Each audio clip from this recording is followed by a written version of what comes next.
Antoinette de Jong, na die race ging de handen de loft in, tweede plak op de 3 kilometer. Best tevreden? Nou, ik ben tevreden met mijn race. Het was gewoon een goede race. Een beetje een evenaring van het NK afstand. Race 10 iedereen. Alleen nog, ja, het was natuurlijk een beetje jammer dat ik geen tegenstander hier op de 3 kilometer. Maar ik ben wel tevreden met mijn race en met de tijd. En ja, jammer dat ik gewoon echt krijg 2300ste wie het verschil achter zit. En dat is gewoon jammer, maar ik heb gewoon weer een goede race erin. En daar ja, vind ik gewoon belangrijk. Morgen weer 1500 en 4 kilometer.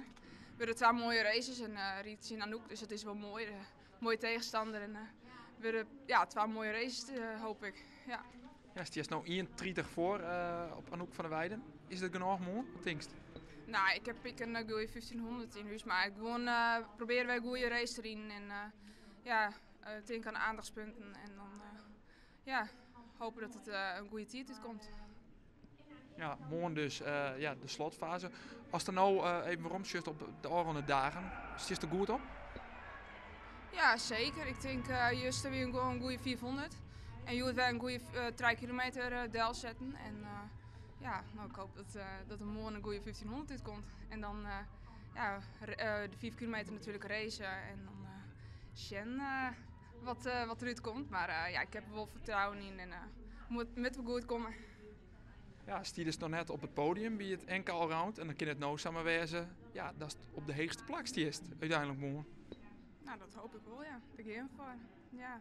Maar eerst morgen nog even 2 goede races del zetten. En dan ja, hopen dat het zo 4 komt, ja. Ja, de beste zelfs nou nog net. Hoe just dan ja, die hele discussie rondom die aanmelding rond dit toernooi? Nou, voor mij bloedt gewoon het NK Round gewoon een hele mooie kampioenschap. En ja, daar wil ik natuurlijk, ja, dat was natuurlijk het beste uit jezelf halen. En het is nou gewoon een goed toernooi. Ik gewoon voor de training, voor goede generalen voor het WK Round. En nou, het bloedt gewoon een mooi kampioenschap, ja. En dan maakt het net heel veel uit dat Big Leagues iedereen wist, die ploeggenoot er net bij is. Nee. Dat was gewoon een ding en hopelijk morgen is dat genoeg voor de eerste plak. Ja, toch? Ja. Daar gaat het om. Ja, het is gewoon voor jezelf gewoon ja, een goede afstand rijden.